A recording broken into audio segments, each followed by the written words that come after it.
it's time to take a look at the newspapers and what's making the headlines on the front pages of this newspaper. Let's bring in our guest analyst this morning. Kola Lakpini is an international human rights lawyer, and he joins me here live on the program to take a look at the headlines and the papers and other issues. Thank you so much, Kola, for having you. It's been a while, and good to see you here live, direct.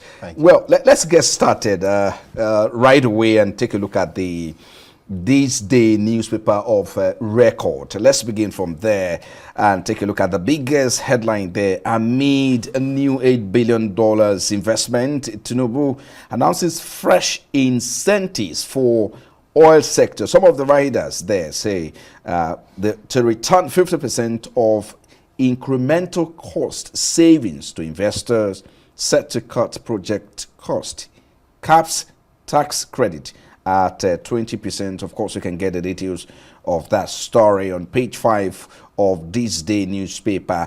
Take a look at this one quickly. Moody's upgrades Nigeria's rating. Stock market gains 7.7 trillion naira in 5 months. And the rider there says elated edu targets rapid, sustained, inclusive growth. Let's take the last one from this day. Fagbemi, FCC, ICPC recovered 105.9 million pounds or dollars rather, loaded funds in 2024. That's the. But let's go back to our major where we focus this morning. Looking at the fact that President Tinubu administration is signaling a kind of renewed commitment to reviving investors' confidence in Nigeria's oil and gas sector by rolling out about additional incentive. So, and of course, this announcement seems to have coincided with an $8 billion US dollars investment pledge, potentially a kind of a mixed local and foreign capital. Let's start from there. If you put that in context with, the president 2 years in office, so what would you like to say? Where do you start from? Because some will say that, look, critically, you may want to say that, what are the things involved in terms of incentives? We talk about, is it about fiscal terms? Is it about security guarantees? Is it about, tax incentives? Those are the things that, perhaps the conversations that may arise from these kind of incentives. Well, I think the first thing that we should focus more, the government should focus more as an incentive is to stop gas flaring. I think we waste a lot of money by just flaring gas. When we were doing oil and gas law in school over 20 years ago, our lecturer used to tell us the definition of Nigeria's natural reserve was that Nigeria is a gas reserve field where oil was found accidentally. So as of that time, 1999, 1998, 1999, Nigeria has up to 225 years worth of gas reserves, and we just keep flaring it away, destroying the climate, causing acid rain and all that. I think a major part of our investment should go towards that. And you keep wondering why we keep just wasting this gas away. And look at where the world is going. Everybody's going towards sustainable energy, and there's so many things that you can use our gas reserves for instead of just focusing on oil and everything. Secondly, what about domestic development? If a single person would spend 20 billion US dollars of his money to build his own refinery, why don't we aid more of such developments instead of why? Because if you look at some of the refineries, across the country, the Port Harcourt refinery, is there, and we heard that it's been shut down now after it opened recently because we're told that it's okay and it's functional now, but recently it was just shut down. The Nigerian oil industry is one of the most opaque industries in Nigeria, and the government is not sincere to us. 1 minute they're talking about Port Harcourt refinery being back on stream. Next they're talking about Warri refinery. We also heard about Air Nigeria or Nigeria Air. We saw the logo, we didn't see the aircraft. It turns out that, well, we just leased an aircraft from Ethiopia and changed the colors. We are not being sincere to ourselves. When we decide to treat ourselves with respect and give back to the citizens, then we would, start enjoying the fruits of good governance. You made mention of one headline there, which I was quite interested in. I think it was the third one or so. You were talking about EFCC recovering a substantial amount of money. It's not enough for us to be hearing about recovery every time without a direct impact on the lives of the citizens. What's the use of recovery if you can't push that or invest that maybe in social? But would that be okay if all the recovered looted funds are channeled in the direction of maybe social programs or something? How the ordinary man on the street hears all these big amounts of money, but there's no impact on the price of Gary. There's no impact on the price of bread. All these figures are just fantasy to a lot of people. And when you recover such amounts, where do we pump this money to affect the lives of the ordinary people? Talk about education. We will never have the kind of educational system which we had in the 70s and 80s, maybe even up to the 90s, if we don't have people in government sending their children to school in Nigeria anymore. When we went to school, you would be in school with the same, in the same class with the child of a governor or a commissioner, etc. That doesn't happen anymore. Most of them send their kids abroad. The ones that are left here send their kids to private schools. So there is no ownership. There's no inclusion. People in government they're cocooned from what is really happening on the street. Same with hospitals, even starting with the president himself. Every little time, it's gone to France, it's gone to England. Same with his predecessor. Even if he had a ear and nose or throat infection, he had dashed off to England to see his doctors. So if we don't put such investments in government hospitals, government schools, universities, we just keep proliferating new universities without taking care of the ones we have. So in a nutshell, we are saying that, getting it right with the funds, right channeling, right usage of these funds, especially the looted ones. Right? As a matter of fact, we've had in the past where looted funds were being relooted again. Okay, let's move away quickly. We have a lot of papers to look at. Let's get to the Punch now. The Punch newspaper has this very sad one, but of course, we perhaps may not be able to show you that. But just quickly, let me mention it. In passive, Niger flood of fury, over 100 dead, 70 buried, and 100 missing, still missing, because of course we saw that there's been a lot of people have been affected there. In terms of maybe our approach to emergency, some will say, what exactly is going on with the emergency response approach that we deploy in Nigeria? Because this rain started, we had over 100 have been affected, 70 dead, buried, about 100 are still missing. Perhaps there's something wrong with our approach to responding to emergency. How to respond? I'll take a different view. These floods are not new. It happens every year. They're perennial. Apart from the fact that the world is changing, it is climate change, things are evolving. I remember very well during the last administration that Vice President Oshibajo went there. As a matter of fact, the bridge cut completely. They had to put it back again. So it's not new. I'm not so bothered about the response of the emergency management team, but what is government doing about resettling people?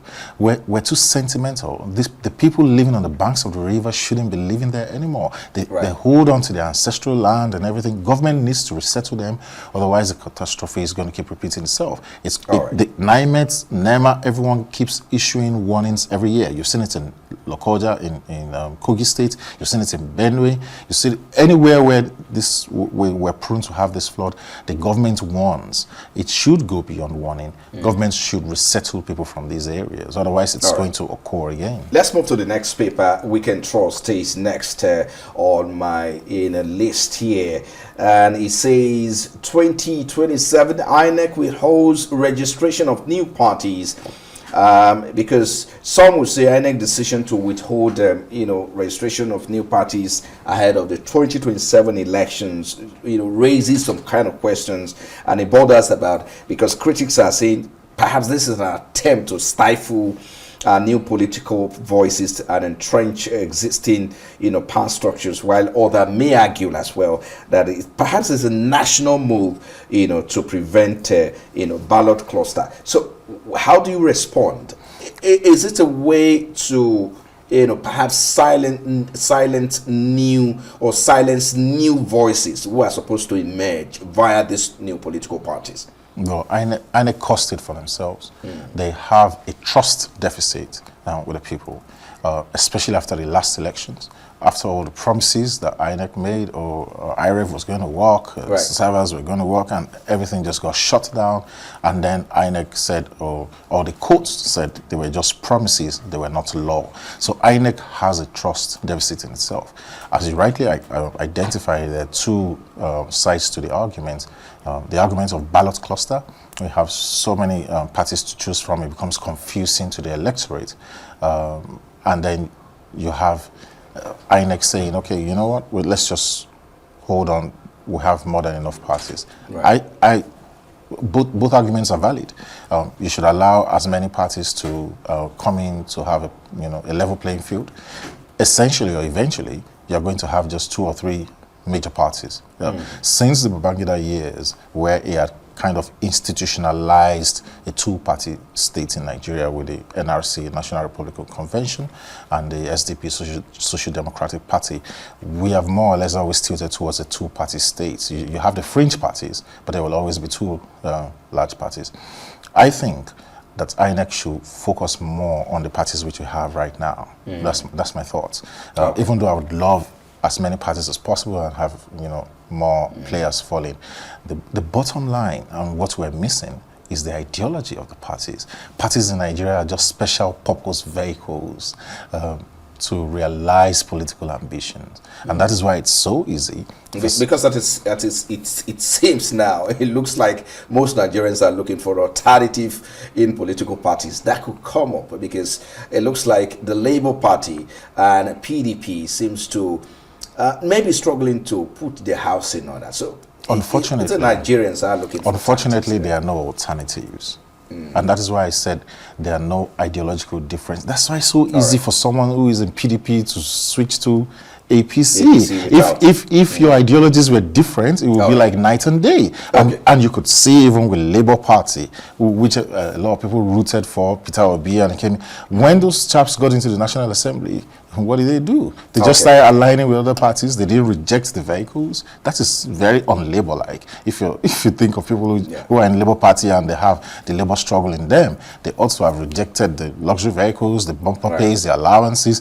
Everybody just, in fact, they started crossing. Let's put a stop on the local papers now and look at just head through some of the UK foreign newspaper. Let's start with the Daily Mail. How not to be a political wife. That's coming from Sarah Vine. Roll unfiltered, painfully honest. The political memoir. Westminster's dreading. Prime Minister told to sack legal chief over Nazi's law. Let's move away from that. The Sun, the UK Sun says fury at treats for a beast. Well, let's move away from that quickly and take a look at Daily Express. Rubbish idea. Resident can have up to 11 beans. Well, you may want to read details of that particular story, because it's talking about taxpayer group which criticizing confusing system that but survey find that the bit still recycling perhaps is another issue in the UK. Quickly, let's move away from that and look at some other paper. There's one I particularly want us to focus this morning, which talked about, that's from the Daily Times now. I beg your pardon, the Times. It says, defense pledge by Labour. Budget rise to 3% of GDP is no longer an ambition, but a certainty by 2034, says Defense Secretary. And this is coming from the Daily Times. So could you speak to this one? Because it seems that Labour Party is pledging to raise defense spending by 3% of GDP by 2034, and of course, which is the largest since the Cold War, which of course people have said that this is maybe a reflection of hardened security posture. Yes, it is. And Britain, they're facing the right direction doing that, especially with the threats from Russia. And we have the threat Russia poses to NATO. We've seen what happened in Ukraine, and we've seen that the United States is quite slippery as far as NATO is concerned. Says Europe should do more to defend itself. So this is a reflection of the changing world which we're in. The newspaper you flashed, the Times, had a picture which I thought we should comment upon. And you can see Elon Musk. Of course, the Elon Musk visit to the Oval Office, to the White House, where, of course, taking his exit from the presidency. Bidding farewell. I could tell you that in the last few months in America, Elon Musk has taken a bashing, which has been transferred. It's transferred aggression onto his Tesla vehicles. People are keying Tesla vehicles, scratching them, and it costs a lot to put those paintwork back. And so much so that Tesla owners put up stickers at the back of the vehicle and say, "I am anti-Elon Musk. I just own a Tesla." So it shows the disgust which people have had with him regarding the DOGE, the Department of Government Efficiency. Right. And people are not very happy. I think he's always said he wasn't going to stay for a long time, so they're just going to heave a sigh of relief to see his back. I think. I know the president likes him a lot, but the American people don't seem to fancy Elon Musk. Well, of course, he did say he will remain a friend and advisor. We hope that they continue in that regard. But of course, time will not permit us to go further. Some of the papers. Thank you so much. Kola Alakwini is an international lawyer. Thank you. And human rights lawyer. Thank you for coming on Daybreak. And of course, with the newspaper review.